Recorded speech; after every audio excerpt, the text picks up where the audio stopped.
I hope you are having a good day, and thank you for stopping by my channel, Making Money in Finance, where I have a brand new video for you today. We will talk about personnel finances, and we will attempt to answer the following question. How do the rules of 50, 30, 20 affect personnel finance? In order for you to be the first to know when we release a new video, I want you to subscribe to our channel, click the like button on this video, and leave a comment below. If you think our video is helpful, we would appreciate it if you could share it with your loved ones as well as your friends. Creating a budget is an essential component of effectively managing your personal money. You will have the ability to manage your revenue in a way that is both efficient and sustainable. In order to accomplish this, you will need to adhere to specific criteria, such as the 50, 30, 20 rule that is used in finance. You might be curious about the 50-30-20 budget guideline and what exactly it entails. When you are in a position to spend money that you have earned, you need to have a strategy in place for doing so. It entails distributing the revenue across several aspects of your life that are significant to you in some way. In this sense, the process of making a spending plan is what we refer to as budgeting. You also find ways to save money and put it into investments with the money you've worked so hard to obtain. The purpose of developing a budget is to assist individuals in accomplishing their monetary objectives. By adhering to this guideline of budgeting, you will be able to spend your money without going above and beyond what is feasible for you. The 50-30-20 rule is a concept used in budgeting and finance that helps you divide your money into three primary categories: your needs, your wants, and your savings. This guideline of budgeting gives 50% to one's essential requirements, 30% to one's desires, and 20% to one's financial reserves.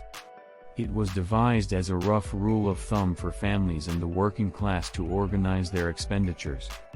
Accordingly, in order to get ready for the future and any unexpected events that may arise, the first 50% of your revenue is allocated to meeting your fundamental requirements.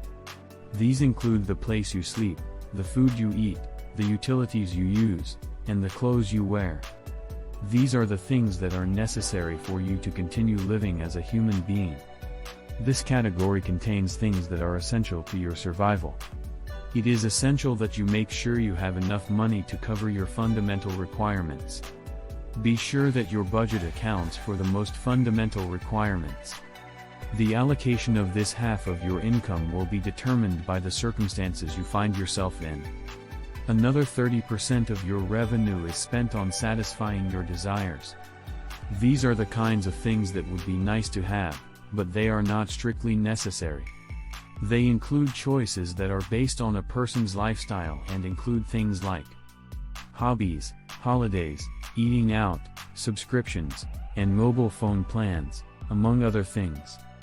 There are some things that you, as a human being, want but are not need to have in order to survive. This is the subject of discussion within this category. You should create a spending plan or budget so that you can spend money on the things you want. These are the following: hobbies, vacation, parties, travel, innovate, crafting, and so on. This list is not comprehensive, but it does give you an idea of the kinds of things that you would spend money on if you could have anything you wanted.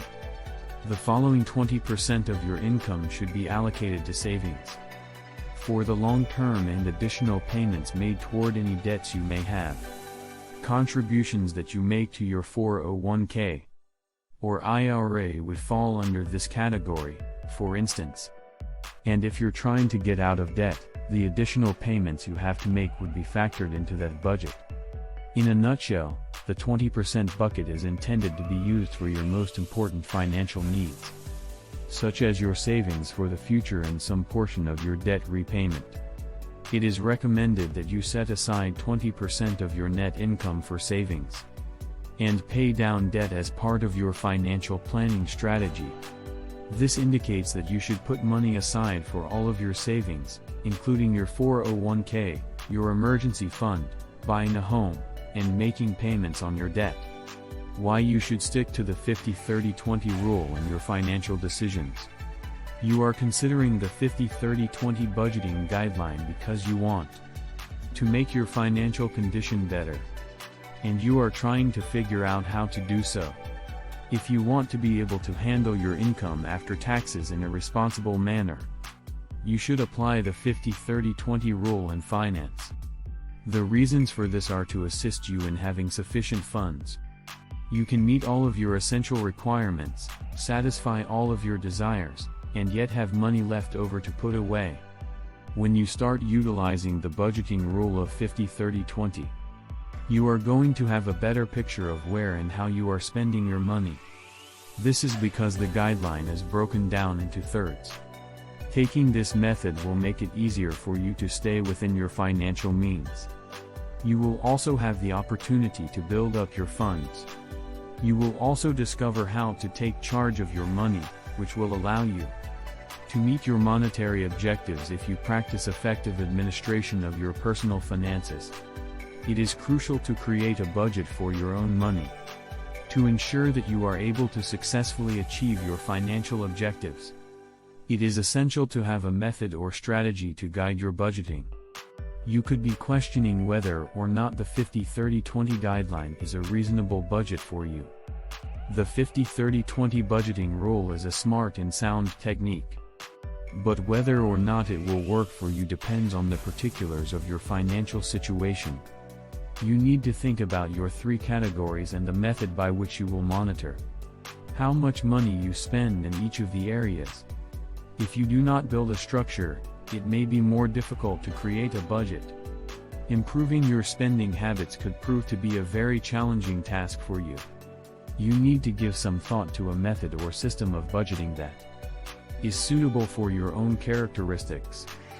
The 50-30-20 budget guideline is a strategy that offers you a less specific technique to manage how you are going to spend your money, and is provided to you as an option. It is possible that a percentage of 50% will not be sufficient to meet your requirements. Taking into account both your income and the environment in which you reside, using a straightforward method of budgeting is going to be of great assistance to you in many different ways. You may avoid a lot of the tedious elements that would make budgeting a chore for you by limiting your attention to just three categories: your necessities, your desires, and the ability to save money or make payments on debt. Make up the three categories. It is also essential to keep in mind that your particular circumstances are the primary factor in determining your budget. Nevertheless, you may modify the 50-30-20 rule in economics and budgeting such that it works for you, no matter what your circumstances are. In general, using the 50-30-20 budgeting rule as a means to manage your money can be an excellent option. It is a strategy that has the potential to work for you, even if you have very little money or none at all. You will have the freedom and flexibility to invest your money however you see fit in relation to the concerns that you have in your life. Having a budget, on the other hand, is an essential component of guaranteeing that you will handle your personal finances in a more prudent or effective manner. The first step in applying this 50-30-20 finance guideline to your situation so that you may get the most value out of your money is to gain an understanding of your income and expenses. I beg you, if you have anyone in your circle of friends or family who could use this information, please forward it to them. A lot of people are finding that these videos are helpful, and I don't want them to miss out. Have a wonderful day, everyone, and keep in mind that our goal is to come out on top of this competition. Thank you so much.